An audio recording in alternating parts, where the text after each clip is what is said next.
Saludos amigos, Pastor Doug Batchelor.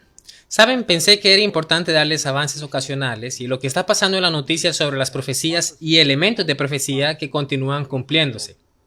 Vi algo que estaba en una revista y el titular dice, y esto es de América Revisión Jesuita del mayo 25 del 2020, y el Papa Francisco dice, comparto la impaciencia de traer la unidad cristiana.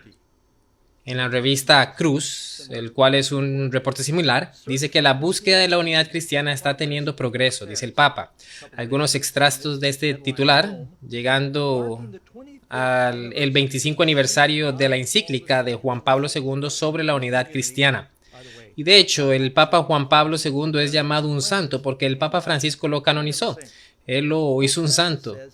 El Papa Francisco dice que comparte la buena impaciencia de los que piensan que se debería hacer más, pero él también insiste que los cristianos deben de estar agradecidos del progreso que se ha hecho para la unidad de la cristiandad. Noten la palabra unidad y miren lo que sigue diciendo. Muchos pasos se han tomado en estas décadas para sanar la herida de siglos y milenios. Ahora, quiero que notemos especialmente esa frase, sanando la herida. Puedes leer en Apocalipsis capítulo 13, versículo 3, vio una de sus cabezas como herida de muerte, pero su herida mortal fue sanada, y se maravilló toda la tierra en pos de la bestia.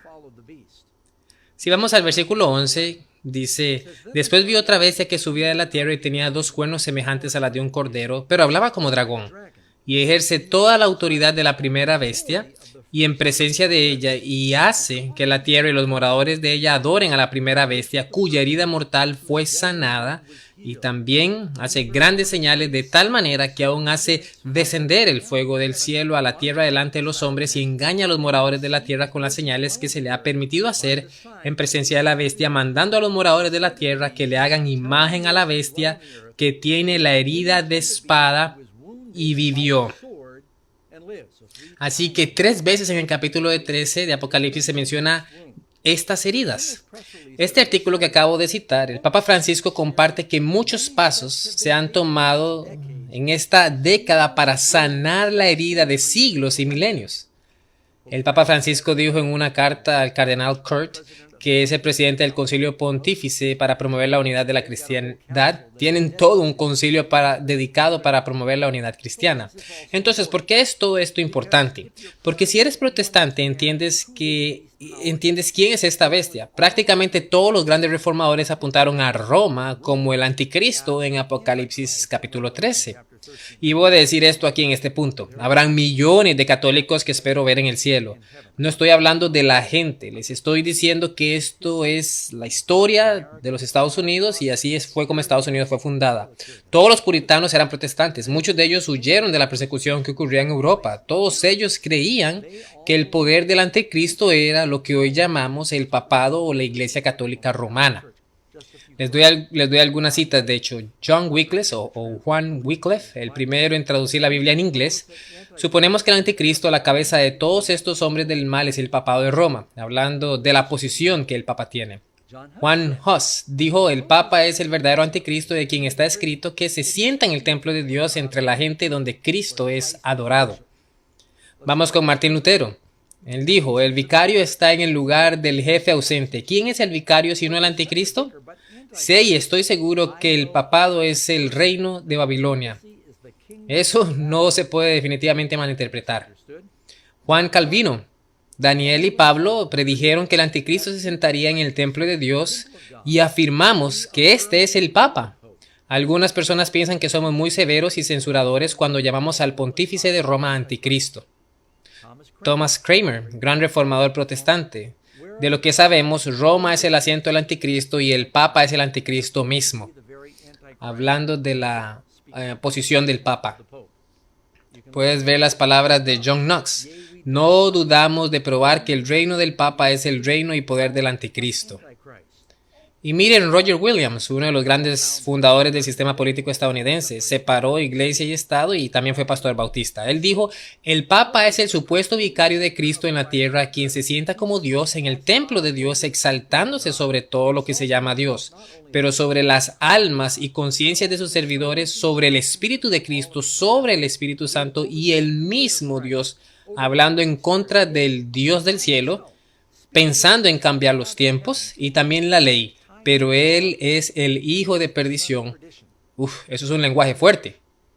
John Wesley, fundador de los metodistas, dijo, hablando del papado, él es, en el sentido enfático, el hombre de pecado, mientras aumenta toda manera de pecado por encima de medida. Es él que se exalta por encima de todo lo que se llama Dios o que es adorado, clamando los poderes más altos y altos honores, clamando las prerrogativas que pertenecen solo a Dios. Y en la Confesión de Pastores del Oeste, conformada por estas grandes mentes de la Reforma, dice, cuando ellos escribieron y juntaron las doctrinas fundamentales, ahí se encuentra que no hay otra cabeza de la iglesia más que Jesucristo. No puede el Papa de Roma en ningún sentido ser dicha cabeza, pero es el anticristo, el hombre del pecado, el hijo de perdición que se exalta en la iglesia en contra de Cristo y todo lo que se llama Dios.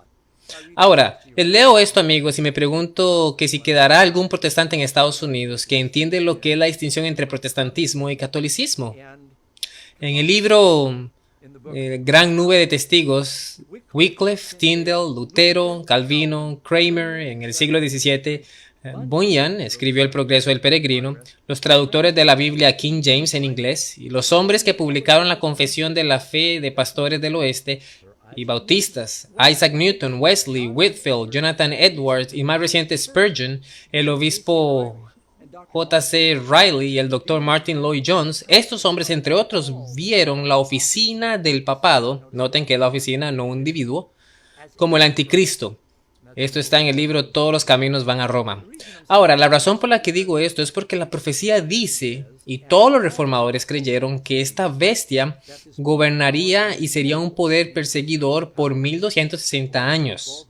Eso es 42 meses proféticos, o tiempos y la mitad de un tiempo, desde el 538, cuando el obispo de Roma obtuvo su poder por un ejército, hasta 1798. Y dicen, recuerden, que recibiría una herida con una espada, así que hay dos maneras de que esta herida fue dada o fue recibida. Una fue a través de que la Biblia estaba siendo imprimida y distribuida masivamente la predicación de los protestantes, y la segunda es cuando Berthier, el general de Napoleón en 1798, entró en Roma y abolió el gobierno papal y estableció uno secular en su lugar. Y así la Iglesia de Roma recibió una herida de muerte y perdió su interrumpido poder político y religioso sobre el mundo, o de la civilización del oeste por lo menos. Pero la profecía dice que esa herida mortal sería sanada, así que noten el lenguaje que el Papa usa en este titular de esta semana. Muchos pasos se han tomado en esta década para sanar la herida de siglos y milenios. Es el mismo lenguaje que está usando en la encíclica por el santo Juan Pablo II. Dice que él reafirma el compromiso irrevocable de la Iglesia Católica trabajando y orando por la unidad de la fe de la cristiandad, y él resaltó cómo los cristianos de todas las denominaciones ya están unidos en la experiencia del martirio. Él llama a esforzarse y promover a la sanidad de memorias históricas y perdón mutuo. Él pidió a otros cristianos a unirse en diálogo en el ministerio del obispo de Roma. El Papa es el Papa en una cristiandad unida. Cristiandad unida. Y él insiste que el diálogo no es una negociación, pero un compartir de los dones que Dios ha dado a cada comunidad.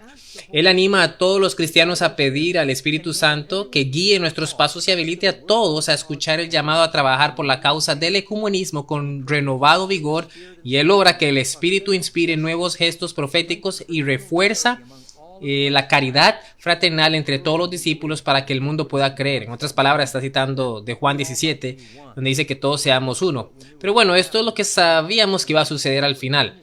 Al final habrá un llamado a la unidad y tendremos dos grupos. Uno adoraría a la bestia y su imagen y ellos recibirán la marca de la bestia, pero habrá otro grupo de protestantes genuinos que protestarán contra estos cambios que se hacen a la verdadera cristiandad y a la Biblia, y rara vez escucho una voz sobre esto. Y hoy, esta semana en las noticias, es otro paso a esta dirección, a la dirección del ecumenismo.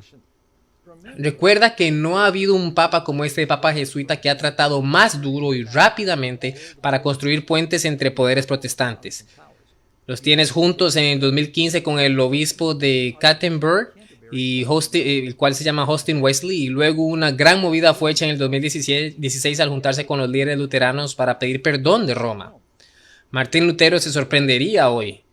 Y luego de nuevo pastores protestantes evangélicos, pentecostales, todos han ido a Roma para tratar de construir esta unidad, y ahora al talón de esta pandemia global, las personas han notado cómo el medio ambiente ha mejorado y el agua y el aire con los animales, y ellos dicen que tal vez necesitamos, en vez de cerrar todo por un mes, cerrarlo todo una vez a la semana. Y el Papa ha llamado a todos los líderes del mundo a venir a Roma para un pacto global para reeducar a todos de cómo salvar el mundo y el medio ambiente. Originalmente esto estaba planeado para mayo del 2020 y ahora ha sido movido para el octubre 11 al 18 y ha sido inclusive alargado. Y así, amigos, pensamos que era importante darles unas pequeñas actualizaciones de algunas cosas que están sucediendo ahora mismo, y quiero cerrar con un pasaje del libro El conflicto de los siglos, el cual se encuentra en la página 551 en español. Los protestantes consideran hoy al romanismo con más favor que años atrás. En los países donde no predomina, lugares como Estados Unidos, y donde los partidarios del Papa siguen una política de conciliación para ganar influjo, se nota una indiferencia creciente respecto a las doctrinas que separan a las iglesias reformadas de la jerarquía papal. Entre los protestantes están ganando terreno la opinión de que al final y al cabo, en los puntos vitales, las divergencias no son tan grandes como se suponía, y que unas pequeñas concesiones de su parte los podrían en mejor inteligencia con Roma. Tiempo hubo en los que los protestantes estimaban altamente la libertad de conciencia adquirida a costa de tantos sacrificios. Enseñaban a sus hijos a tener en aborrecimiento al papado y sostenían que tratar de congeniar con Roma equivaldría a traicionar la causa de Dios. Pero cuán diferentes son los sentimientos expresados hoy. El tono pacífico de Roma en los Estados Unidos no implica un cambio de corazón. Ella es tolerante donde es indefensa, dice el obispo O'Connor. La libertad religiosa es tolerada solamente hasta que los opuestos se lleven a efecto sin pérdida en el mundo católico. La Constitución de los Estados Unidos garantiza libertad de conciencia. Nada es más querido y fundamental. El Papa Pío IX, en su encíclica Cartas de agosto del 15 de 1854, dijo: las absurdas doctrinas erróneas y desvaríos en defensa de libertad de conciencia son errores de los más pestilentes, un parásito más que los otros que debe de ser terminada en un estado. El mismo Papa, en su encíclica de diciembre 8 en 1864, condenó a aquellos que afirman la libertad de conciencia y adoración religiosa, y también a aquellos que mantienen que la Iglesia no debe emplear fuerza. Quiero enfatizar como cierre que hago estas actualizaciones en profecía no porque nadie se salva por saber lo que el Papa está haciendo. El propósito de las profecías es ser redentora. No somos salvos por saber las profecías. El diablo las sabe mejor que cualquier ser humano. Somos salvos por medio de nuestra relación con Cristo, y esperamos que al ver lo que sucede en el mundo, que si hay algún cambio que debes hacer en tu corazón, que hagas esos cambios, que te rindas y te vuelvas de tus pecados para que vengas a Cristo, y luego no solo digas soy salvo, porque luego que vengas a Cristo tienes que entonces ir por Cristo.